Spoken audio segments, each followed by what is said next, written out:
Hello friends, welcome back to my YouTube channel.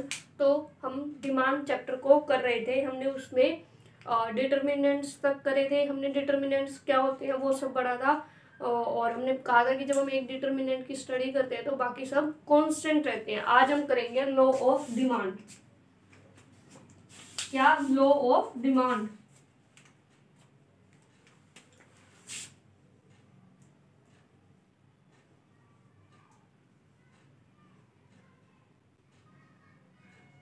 Again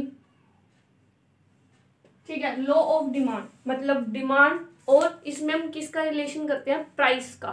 demand और price का हम relation करते हैं लॉ ऑफ डिमांड के अंदर।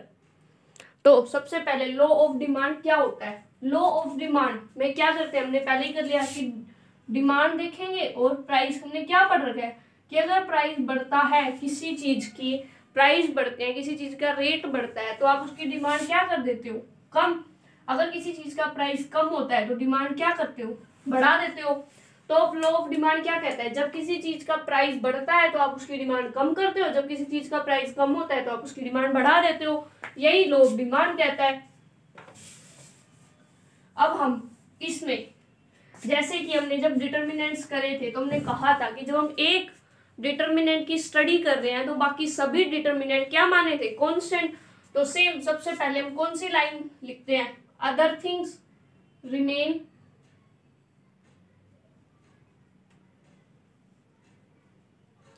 क्या? कांस्टेंट। और इसको हमने एक और नाम दिया था जो कभी कभी 1 मार्क्स में आ जाता है। क्या? सिट्रस पैरेबस। ये अब क्या कहते हैं? Other thing remains constant. Law of demand states that, मतलब लॉ ऑफ डिमांड कहता है कि law of demand states that if price of commodity या गुड increases, then तो क्या होता है? जब प्राइस बढ़ता है तो इट्स डिमांड डिक्रीज, तो उसकी डिमांड क्या हो जाती है? डिक्रीज हो जाती है। एंड वाइस वर्सा, और इसका उल्टा। ठीक है। या अगर हम आप पूरा ये नहीं लिखना चाहते वाइस वर्सा मतलब इसका उल्टा, तो आप पूरी भी स्टेटमेंट लिख सकते हैं। And when price of good decreases, जब प्राइस कम होते हैं तो डिमांड क्या हो जाती है? क्या होती है? डिमांड इंक्रीज, तो इट्स डिमांड इंक्रीजेज। तो ये हमारा क्या कहता है? Law of demand. सो तो हमको यहां से क्या दिख रहा है? कौन सा रिलेशन है डिमांड और प्राइस में? Negative relation. So there is negative relation between demand and price. तो इसीलिए प्राइस और डिमांड के अंदर क्या होता है? डिमांड और प्राइस के अंदर इसीलिए नेगेटिव रिलेशन होता है। नेगेटिव रिलेशन का मतलब होता है एक घटना, एक घट रहा है दूसरा बढ़ रहा है, एक बढ़ रहा है तो दूसरा घट रहा है, इसको बोलते हैं हम नेगेटिव रिलेशन। अब लॉ ऑफ डिमांड हमने कर लिया, ठीक है। अब हर लॉ की, जब भी हमने पीपीसी किया, प्रोडक्शन फंक्शन किया, हर लॉ की कुछ ना कुछ अजम्पशंस होती हैं। अजम्पशंस का क्या मतलब होता है? कि प्री कंडीशंस जो किसी भी लॉ को होने के लिए जरूरी होती हैं। अब इस लॉ के पास होने के लिए कि प्राइस बढ़े डिमांड कम होए, प्राइस कम होए तो डिमांड बढ़ जाए, इस लॉ को, ये लॉ इंप्लीमेंट हो, ये लॉ सही प्रूव हो सके, उसके लिए क्या क्या अजम्पशंस है, मतलब क्या क्या रिक्वायरमेंट है, क्या क्या प्री कंडीशंस है जो होनी चाहिए। तो इसके लिए जो भी अजम्पशंस होंगी वही same other thing remains constant, की इनकम मतलब जितने भी डिटर्मिनेंट्स है डिमांड के, प्राइस को छोड़ के वो सब कांस्टेंट होने चाहिए। जैसे तो first assumption, price of related good constant, या there is no change in the price of related goods, price of related goods remain constant, मतलब जितने भी डिटर्मिनेंट्स थे वो सब कांस्टेंट। और हमारा क्या था? इनकम को हम किससे डिनोट करते थे? वाई से। आपको पूरा लिखना है, हम शॉर्ट में कर रहे हैं। इनकम रिमेन, इनकम भी क्या रहेगी? कांस्टेंट। कंज्यूमर का टेस्ट एंड प्रेफरेंस था एक, वो भी क्या रहेगा, कांस्टेंट, ठीक है।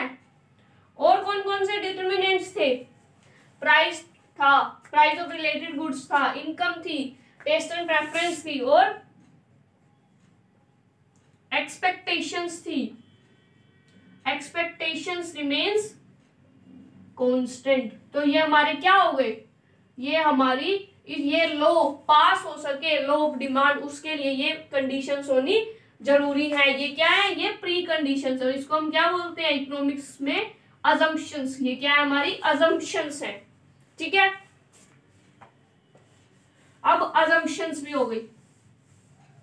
अब हमने लॉ ऑफ डिमांड क्या होता है वो कर लिया, लॉ ऑफ डिमांड की अजम्पशंस क्या होती हैं वो कर ली। और ये law of demand generally 6 marks में ही आ जाता है, तो इतना सा तो होगा नहीं। लॉ ऑफ डिमांड का हम फिर क्या बनाते हैं, हमने शेड्यूल बनाना भी सीख रखा है, हमने कर्व बनानी भी सीख रखी है।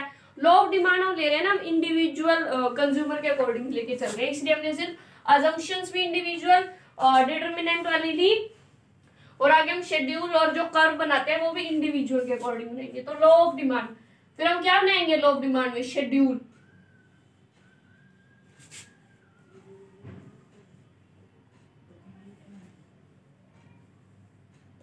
यहां हम क्या शो करते हैं, प्राइस, दिस इज क्वांटिटी,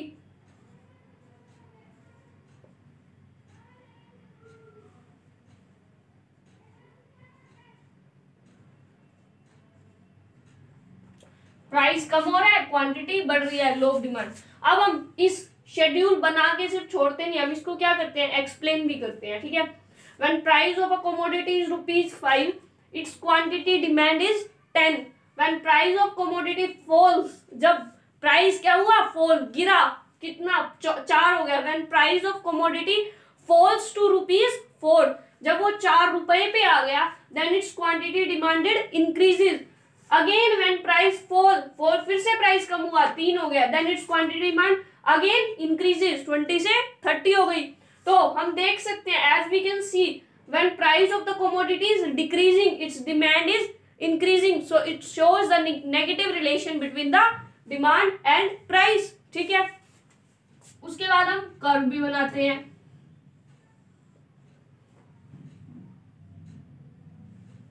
यहां पे क्या लेंगे, डिमांड, यहां क्या लेंगे, प्राइस। पढ़ा था हमने,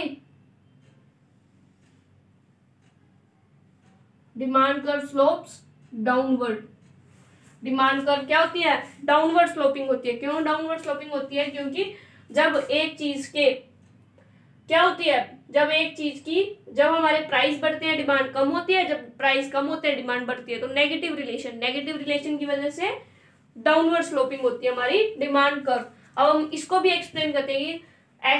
on X axis we have shown the demand of the commodity, on Y axis we have shown the price, ठीक है। जैसे हम यहाँ पे अगर इसको प्लॉट करके दिखाएं,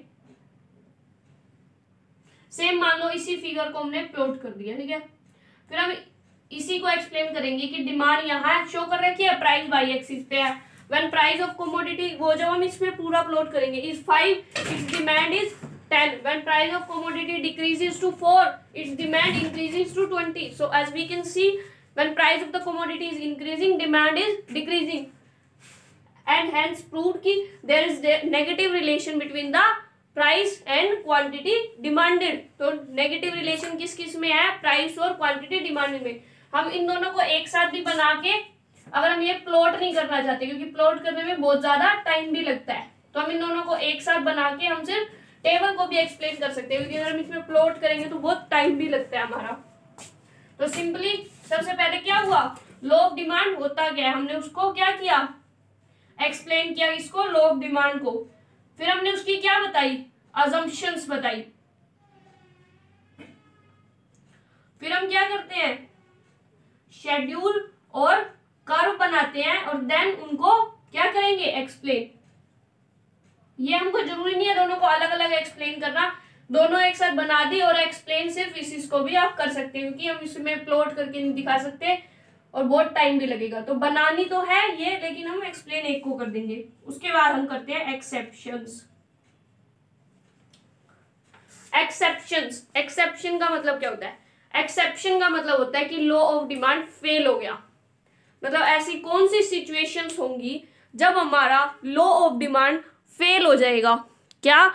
जब हमारा लॉ ऑफ डिमांड फेल होगा, ऐसी कौन कौन सी सिचुएशंस होती हैं जब हमारा लॉ ऑफ डिमांड फेल होता है। ऐसी सिचुएशंस हमने एक तो इनकम में ही देख ली थी।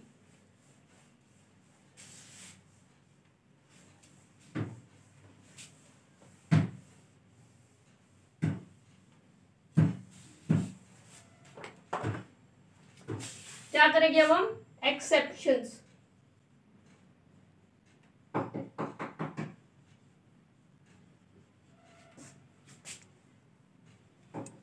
वैसे तो बहुत सारी एक्सेप्शंस होते हैं, जब हम इलास्टिसिटी करेंगे तो उसमें भी देखेंगे कि बहुत सारी, लेकिन हम मेनली यहाँ पे हमको तीन ही दी हुई है 11th लेवल की बुक में, लेकिन हम और भी बहुत सारी एक्सेप्शंस होती है। जैसे असेंशियल गुड्स हैं, मतलब वो चीजें जो हमारे लिए जरूरी हैं, तो चाहे प्राइस उसका कम हो चाहे उसका प्राइस ज्यादा हो, वो तो हमें नमक, जैसे मैंने उस दिन भी एग्जांपल दिया था, वो तो हम लेंगे और उतना ही लेंगे।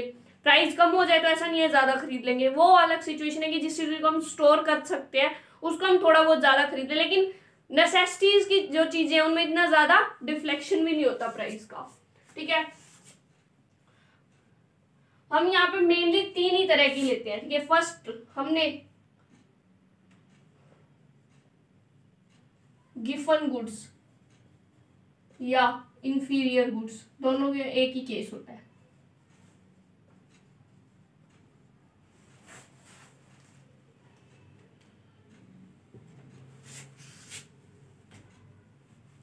हमने जब इनकम के पर्सपेक्टिव से पढ़ा था, जब हमने इनकम के पर्सपेक्टिव से गिवन गुड्स को पढ़ा था, तो हमने क्या पढ़ा था कि जब कंज्यूमर की इनकम क्या हो जाती है, जब कंज्यूमर की इनकम डाउन हो जाती है, तब वो इंफीरियर या गिवन गुड्स की डिमांड क्या कर देता है? ज्यादा कर देता है। जब किसी कंज्यूमर की इनकम कम हो जाती है तो वो इंफीरियर गुड्स की डिमांड ज्यादा कर देता है। अब हमको इसको प्राइस में देखो। प्राइस में मान लो एक आप चीज लेते हो, आप आप एप्पल लेते हो। ठीक है, एप्पल लेते हो आप। एप्पल तो नॉर्मल गुड्स है। ठीक है, कोई मान लो रोटन एप्पल है। ठीक है, खराब हुआ एप्पल है, सड़ा हुआ एप्पल है। ठीक है, या कोई भी गुड है जो घटिया क्वालिटी की है। ठीक है, मान लो एक गुड है जो घटिया क्वालिटी की है, मतलब दिखने में भी इतनी अच्छी नहीं है। जैसे हम कोई भी जनरली मार्केट भी जाते हैं तो क्या देखते हैं हम मार्केट में कि अगर हम बनाना भी लेने जाए या अनार वगैरह भी लें, तो एक तो उन्होंने होते हैं ये 60 रुपए किलो वाले हैं, ये 40 रुपए किलो वाले हैं, ऐसे उन्होंने डिस्टिंग्विश करके रखा हुआ होता है कि ये 60 रुपए, वो 40 रुपए वाले क्या होते हैं, थोड़े से उनमें धब्बे वगैरह लगे हुए होते हैं, तो वो मतलब एक तरह से इंफीरियर गुड्स में हम पूरी तरह नहीं, उनको हम इंफीरियर लेते हैं, वो पूरी तरह गिफन नहीं होते। इंफीरियर और गिफन में भी डिफरेंस है, लेकिन जब हम वो आगे चलेंगे हम करेंगे, अभी इनको एक जैसा मान के चलो। ठीक है, वो क्या होते हैं, वो थोड़े से इंफीरियर क्वालिटी के होते हैं एज कम्पेयर टू जो महंगे वाले। तो उन्होंने अनार को भी मतलब 2 कैटेगरी में डाल रखा होता है।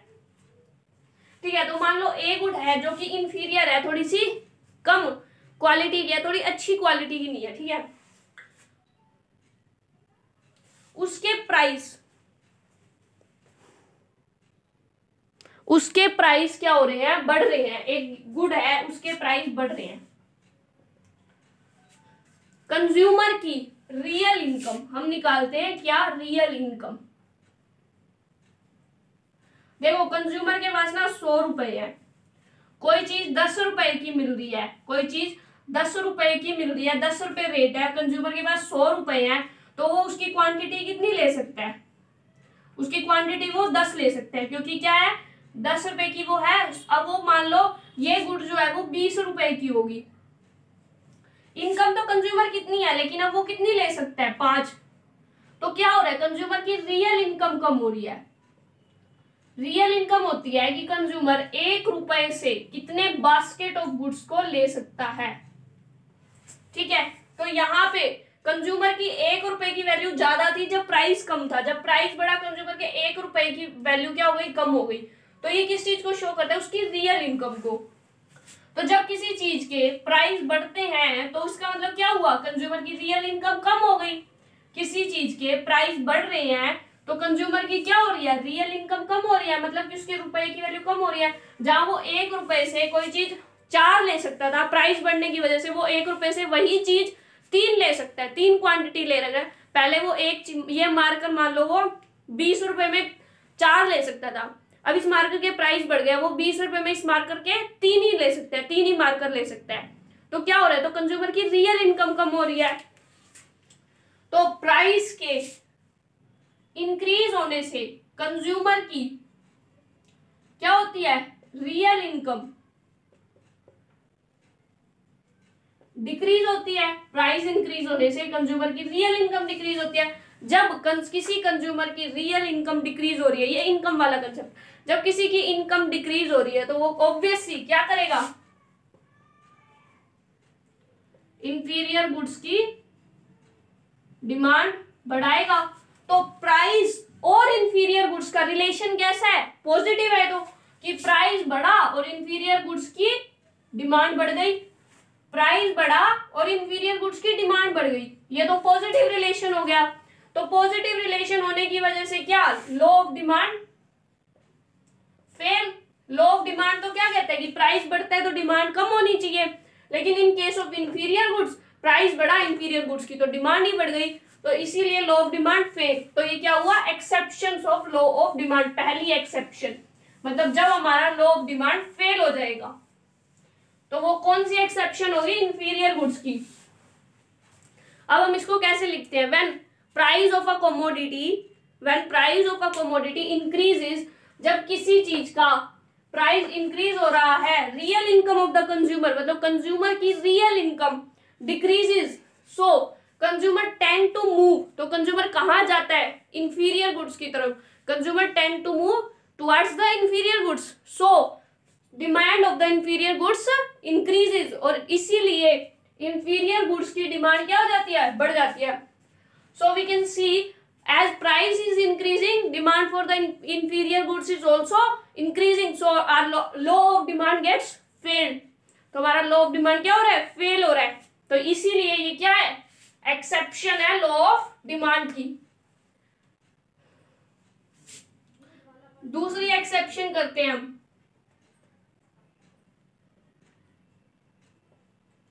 सॉरी गाइस, मुझे वो थोड़ी देर के लिए मतलब स्क्रीन के आगे से जाना पड़ता है जस्ट टू चेक कि फोन की कैमरा क्वालिटी सही चल रही है नहीं, क्योंकि ये सब कुछ मुझे ही मैनेज करना पड़ता है अभी। तो आर्टिकल ऑफ डिस्टिंक्शन,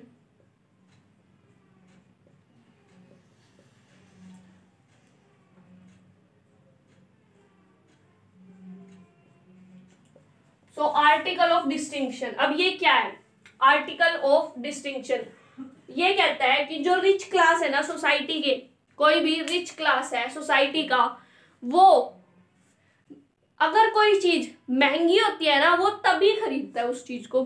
कोई भी richer section of the society है वो बाकी लोगों से अपने आप को अलग दिखाने के लिए, बाकी जो और सोसाइटी के मेंबर्स हैं उनसे अपने आप को अलग दिखाने के लिए वो गुड्स तभी खरीदता है जब वो गुड्स क्या होती हैं, महंगी होती है। जैसे कोई भी रिच क्लास है सोसाइटी में, कोई भी बहुत अमीर बंदा है, उसके बाद आपको मारुति 800 तो मिलेगी नहीं, BMW ऑडी मिलेंगी, तो वो क्या करते हैं, जो हमारी सोसाइटी है उससे अपने आप को अलग दिखाने के लिए वो उन्हीं गुड्स को खरीदते हैं जो महंगी हो, क्योंकि पुअर क्लास तो अफोर्ड कर ही नहीं सकती, तो वो उन गुड्स को कब खरीदते हैं, जब वो महंगी होती हैं। तो वो क्या करते हैं, वो BMW खरीदते हैं। मारुति 800 की रेट बढ़ा दो, ठीक है, बहुत बहुत महंगी हो जाए, मतलब कि पुअर क्लास उनको खरीद ही नहीं सकता, तो वो भी एक ब्रांड बन जाएगा, फिर वो भी एक ब्रांड बन जाएगा, फिर वो रिच क्लास करनी है। तो रिच क्लास क्या करते हैं, वो पुअर क्लास से अपने आप को अलग दिखाने के लिए कि हम तुमसे अलग हैं, वो उन्हीं चीजों को खरीदते हैं जो चीज महंगी होती है, ठीक है। ये होता है आर्टिकल ऑफ डिस्टिंक्शन, मतलब कि डिस्टिंक्शन मतलब सोसाइटी से अपने आप को अलग दिखाने के लिए। तो जो रिच क्लास है, अब इसमें क्या हो रहा है, rich class of the society के लिए ही ये काम करता है आर्टिकल ऑफ डिस्टिंक्शन। वो किसी चीज को तभी खरीद रहे हैं, वो किसी चीज की डिमांड तभी बढ़ा रहे हैं जब उसके प्राइस क्या है, ज्यादा। वो सस्ती चीज नहीं खरीदते, क्योंकि वो सस्ती चीज खरीदेंगे तो वो तो सोसाइटी के जैसे ही दिखेंगे, ठीक है। तो क्या करते हैं, वो महंगी चीज खरीदना पसंद करते हैं जो उनको सोसाइटी से अलग दिखाए, जो उनको एक अलग लेवल का स्टेटस दे, ठीक है। इसीलिए तो रिच क्लास क्या करते हैं, किसी चीज को तभी खरीदते हैं जब उसके प्राइस ज्यादा होते हैं। तो जब किसी चीज के प्राइस ज्यादा होते हैं तभी रिचर सेक्शन क्या करता है, उसकी डिमांड बढ़ाता है। तो यहाँ पे भी क्या हो गया, law of demand again fails, क्योंकि लॉ ऑफ डिमांड तो यही कहता है कि प्राइस बढ़े, डिमांड कम होनी चाहिए, लेकिन यहाँ तो क्या हो रहा है, प्राइस बढ़ रहा है, डिमांड भी बढ़ रही है। तो इसको हम कैसे लिखेंगे, आर्टिकल ऑफ डिस्टिंक्शन को, कि richer class of the richer section of the society tend to increase their demand when price of the certain commodity increases, because they want to be distinct from the other sections of the society, and hence law of demand get failed। और वो ऐसा क्यों करते हैं, हमने इसमें क्या पढ़ा कि richer section of the society tend to increase their demand, वो अपनी डिमांड तभी इंक्रीज करते हैं when price of the commodity is high, या when price of the commodity increases, because they want to be, क्योंकि वो चाहते हैं, they want to be socially distinct, वो अलग होना चाहते हैं, मतलब सोशली अलग दिखना चाहते हैं from the other section of the society, दूसरे सेक्शन ऑफ सोसाइटी से। इसीलिए वो क्या करते हैं, जब भी डिमांड बढ़ाते हैं जब प्राइस ज्यादा होता है, और इससे हमारा लॉ ऑफ डिमांड फेल होता है। तो जब लॉ ऑफ डिमांड फेल तो हमारी एक्सेप्शन बन गई। अब तीसरा,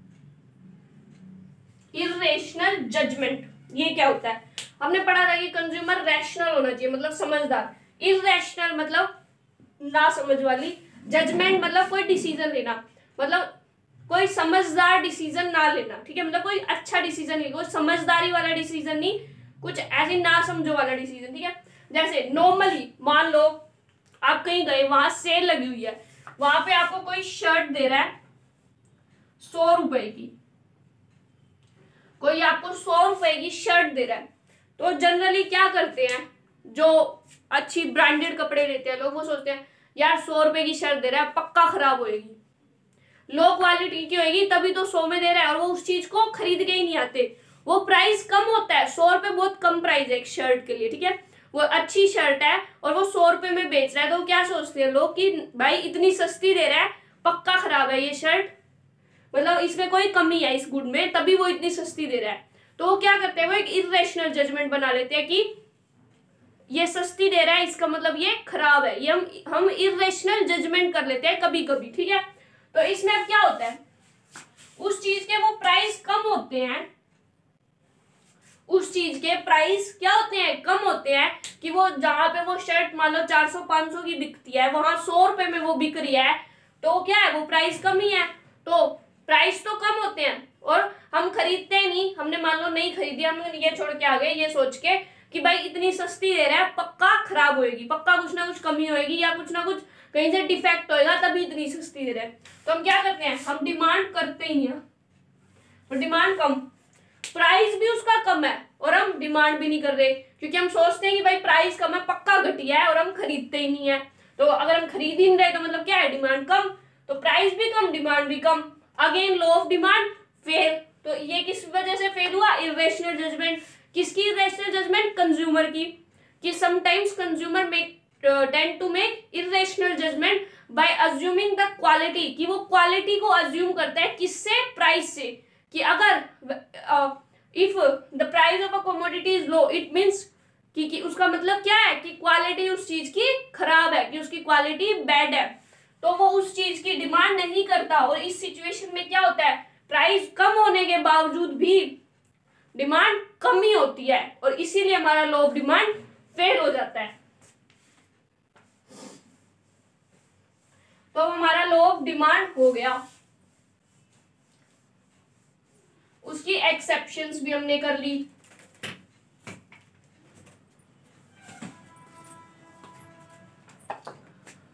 अब हमारा नेक्स्ट टॉपिक है मूवमेंट अलोंग डिमांड कर्व।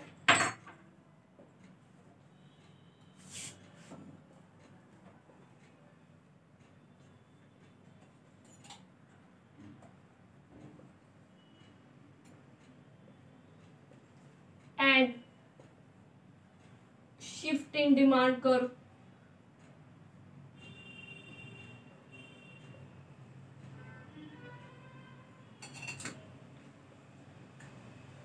और इसका एक दूसरा नाम भी होता है मूवमेंट ऑफ डिमांड कर्व को हम एक और नाम से जानते हैं, वो होता है क्या, चेंज इन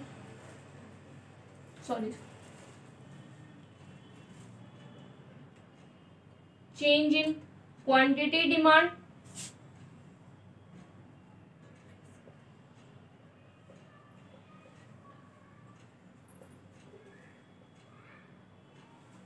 और इसका भी एक और नाम होता है चेंज इन डिमांड।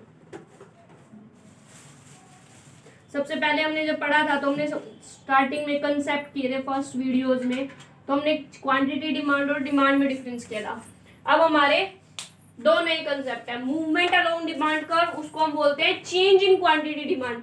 दूसरा शिफ्ट इन डिमांड कर्व, जिसको हम बोलते हैं चेंज इन डिमांड।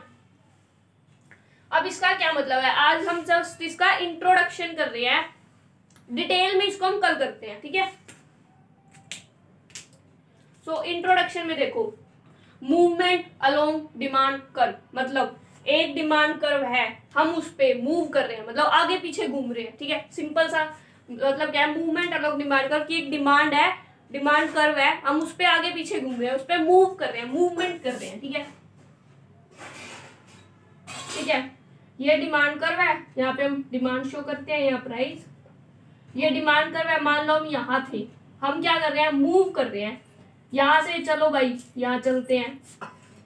हमने क्या किया, डिमांड कर्व के ऊपर मूव किया।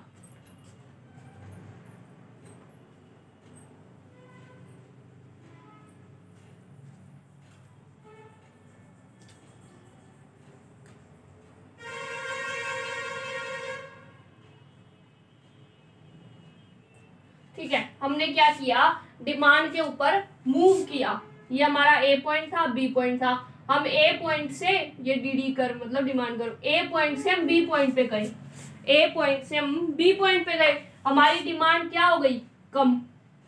डिमांड कम किस वजह से हुई, प्राइस बढ़ने से, ठीक है। डिमांड कम हुई, डिमांड कम किस वजह से हुई, प्राइस बढ़ने से। दूसरी सिचुएशन लो, ये हमारी डी थी, यहाँ थे हम, पहले हम क्या कर रहे थे, हम ऊपर की तरफ मूव कर रहे थे। अब मान लो हम डिमांड कर पे नीचे की तरफ मूव कर रहे हैं, ठीक है। पहले हम यहाँ थे ए पॉइंट पे, अब हम बी पॉइंट पे आ गए। अब क्या हुआ है, अब हमारी डिमांड बढ़ी है, पहले हम यहाँ थे मतलब इतनी डिमांड थी, अब हम यहाँ आ गए मतलब हमारी डिमांड इतनी से बढ़ गई, तो हमारी डिमांड क्या हुई है, बढ़ गई है। किस वजह से बढ़ी है, प्राइस कम होने की वजह से। तो मूवमेंट अलोंग डिमांड कर्व क्या कहता है कि जब हमारी डिमांड में चेंज आता है, वो चेंज कुड बी इंक्रीज, मतलब इंक्रीज हो सकती है या डिमांड हमारी डिक्रीज हो सकती है। जब हमारी डिमांड में, हम यहाँ क्वांटिटी डिमांड, जब हमारी क्वांटिटी डिमांड में चेंज आता है due to change in price, किसमें चेंज होने की वजह से, प्राइस में चेंज होने की वजह से, वो होता है मूवमेंट अलोंग डिमांड कर्व। जब हमारी डिमांड में चेंज आता है due to change in price, उसको हम बोलते हैं मूवमेंट अलोंग डिमांड कर्व। यहाँ क्या हुआ, प्राइस बढ़ा, प्राइस कम हुआ, तभी हमारी डिमांड घटी और बढ़ी है। यहाँ हमारी डिमांड क्या हुई थी, कम, तो इसको हम नाम बोल देते हैं कॉन्ट्रैक्शन ऑफ डिमांड। क्या, कॉन्ट्रैक्शन ऑफ डिमांड। यहाँ हमारी डिमांड क्या हुई है, बड़ी है। ये देखो पहले इतनी थी, अब इतनी हो गई, डिमांड बड़ी है, इसको हम नाम देते हैं एक्सटेंशन ऑफ डिमांड। आज जस्ट इंट्रोडक्शन है, डिटेल में हम कल करेंगे, ठीक है। शिफ्ट इन डिमांड कर्व क्या होता है, अब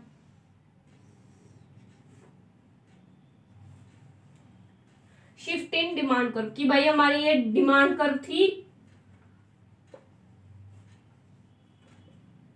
ये हमारी डिमांड कर्व थी, ये शिफ्ट हो गई, नाम में ही आ रहा है शिफ्ट हो गई, मतलब उठ के यहां चली गई।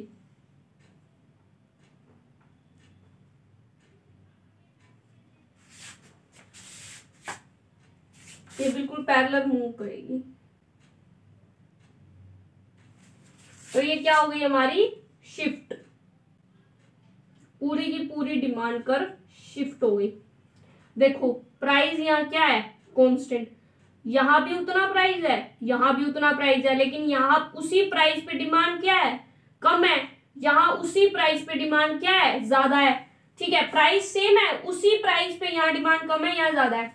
तो यहाँ क्या होता है, यहाँ डिमांड में चेंज आता है, डिमांड में चेंज आता है, लेकिन वो चेंज प्राइस की वजह से नहीं आता, वो चेंज आता है डिटरमिनेंट्स में चेंज होने की वजह से, अदर देन प्राइस। जो हमने अलग जो डिटरमिनेंट्स करे थे, income, price of related goods, expectations, taste and preference, उनमें चेंज होने की वजह से जब डिमांड चेंज होती है उसको बोलते हैं शिफ्ट।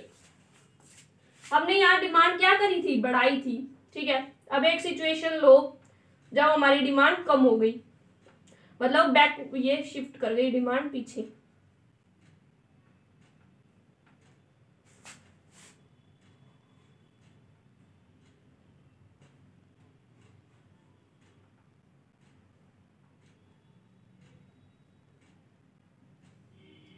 देखो प्राइस उतना ही है, प्राइस इतना ही है, पहले हमारी डिमांड ज्यादा थी, अब हमारी डिमांड कम हो गई, लेकिन प्राइस उतना ही है, लेकिन डिमांड क्या हो गई कम,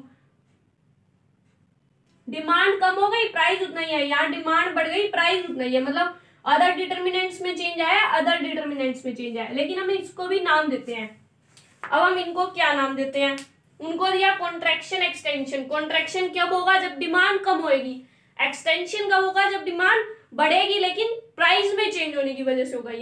यहाँ प्राइस में चेंज नहीं होगा, अदर डिटरमिनेंट्स में चेंज होगा। एक सिचुएशन में डिमांड बढ़ेगी, एक सिचुएशन में डिमांड घटेगी।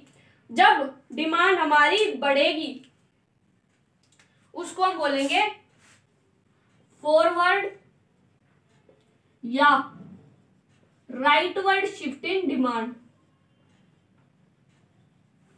फॉरवर्ड या राइटवर्ड शिफ्ट इन डिमांड, और इसको हम बोलेंगे लेफ्टवर्ड, या तो लेफ्ट मतलब कि कहां जा रही है, लेफ्टवर्ड, और या बैकवर्ड शिफ्ट इन डिमांड। ठीक है, तो ये क्या हुआ, या तो ये फॉरवर्ड शिफ्ट हुई और राइटवर्ड शिफ्ट हुई। हम इसको दो नाम देते हैं, फॉरवर्ड या राइटवर्ड। इसको हम बोलते हैं लेफ्टवर्ड या बैकवर्ड, और इसको हम ये भी बोलते हैं इंक्रीज इन डिमांड, और इसको हम बोलते हैं डिक्रीज इन डिमांड। देखो डिमांड तो यहां भी इंक्रीज हो रही है, सॉरी यहां भी इंक्रीज हो रही है डिमांड, लेकिन हम कभी भी इसको इंक्रीज इन डिमांड नहीं बोलेंगे, क्योंकि ये प्राइस में चेंज होने की वजह से इंक्रीज हो रही है। इसको हम हमेशा एक्सटेंशन ऑफ डिमांड बोलेंगे। यहाँ भी डिमांड कम हो रही है, लेकिन हम इसको डिक्रीज इन डिमांड नहीं कहेंगे, हमेशा इसको कॉन्ट्रैक्शन ऑफ डिमांड कहेंगे। सो आज के लिए इतना ही, इंट्रोडक्शन तो हो गया, बाकी हम इसको डिटेल में पूरा कल करेंगे। Thank you so much guys for watching my video. Please like, share and subscribe. आप अपने फ्रेंड्स को शेयर ज्यादा से ज्यादा करना please. Thank you so much, bye.